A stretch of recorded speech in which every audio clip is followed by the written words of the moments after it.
కడుపు నొస్తుంది అని చెప్పి స్కూల్కి డుమా కొట్టుడు, లేకపోతే నాయనమ్మ చచ్చిపోయింది తాత చచ్చిపోయిండు అని చెప్పేసి ఆఫీస్కి డుమా కొట్టుడు, ఇసొంటి అన్ని ఎవరు మొదలుపెట్టిర్రో తెలియదు కానీ ఆఖరికి ఒక మైనర్ బాలికని చేసి జీవిత ఖైదు శిక్ష పడ్డోళ్ళు కూడా జైలుకెళ్ళి బయటకు వచ్చేటందుకు ఇలాంటి రీజన్లే చెప్తున్నారు. ఆసారాం బాపు తెలుసు కదా, 2013లా ఇట్లనే ఒక మైనర్ బాలికని రేప్ చేసి ఆ కేసులో జైల్లోకి పోయిండు. ఆయనకి ఇప్పుడు ఆరోగ్యం బాగాలేదని చెప్పి 6 months జైలు శిక్ష నుంచి సస్పెన్షన్ ఇచ్చింది రాజస్థాన్ హైకోర్టు.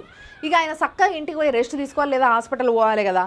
ఈయన ఏదో జైల్లోకి వెళ్ళి ఇంటికి పోతుంటే ఏదో పద్మశ్రీ అందుకొని వచ్చిండు ఇప్పుడే ఫస్ట్ టైం అన్నట్టు, లేకపోతే వరల్డ్ కప్ కొట్టి కప్పు పట్టుకొచ్చిండు అన్నట్టు ఆయన భక్తులు ఏ రేంజ్లో వెల్కమ్ పలుకుతున్నారో చూడండి.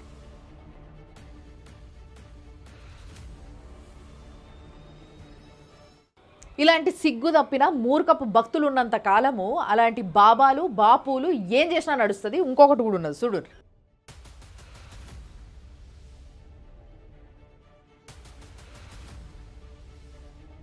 వాడు పరిష్కారం చూపిస్తుండా లేకపోతే పైశాచిక ఆనందం పొందుతున్నాడా?